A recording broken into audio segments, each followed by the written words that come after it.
Si vous avez tendance à dire trop facilement oui, un petit peu à tout, voire même à anticiper les besoins de la personne que vous fréquentez, c'est sans doute que vous avez un profil dépendant affectif, autrement dit un style d'attachement anxieux et un profil, comme disent les Américains, people pleaser.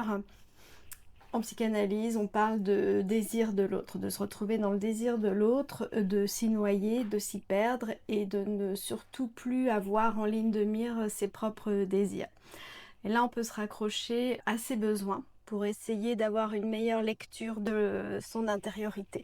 Vu d'où partent ces attitudes d'anticiper, de vouloir faire plaisir à tout prix, c'est qu'il y a justement un prix derrière que l'on fait payer ou que la personne fait payer inconsciemment, qui va mettre l'autre en dette.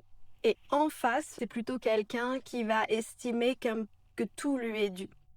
Et qui va du coup accepter, trouver normal que la personne qu'il fréquente ou qu'elle fréquente se mette en quatre pour lui ou elle. On est sur de la transaction de relation, on n'est pas sur de la relation saine. D'ailleurs, ce qui manque à ces deux personnes, eh bien, c'est de la sécurité pour plus de désir et de plaisir et de mieux-être et de tranquillité à relationner. Donc, au lieu de transactionner, il est plus important de dire le vrai besoin, c'est-à-dire j'ai besoin d'être en sécurité. Enfin, est-ce que je dois faire autant pour mériter un peu d'attention, de validation, d'affection, d'amour?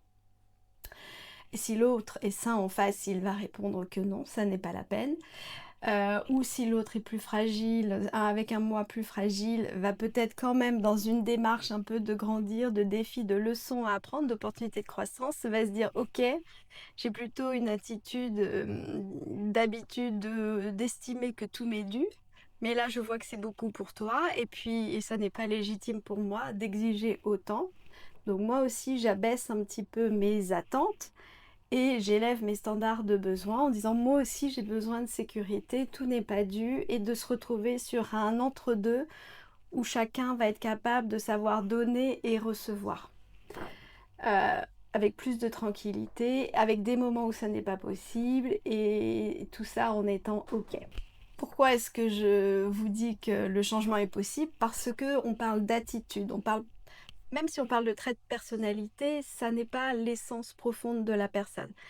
Il y a un dédoublement à faire, enfin, il y a une mise en perspective à avoir pour bien comprendre qu'il y a des niveaux de révélation de l'être de chacun en relation qui est possible à partir du moment où on se sent mieux accueilli. Mais parfois, il faut d'abord le formuler pour qu'ensuite ça se réalise, surtout quand on a mal appris, entre guillemets, la façon de faire en relation.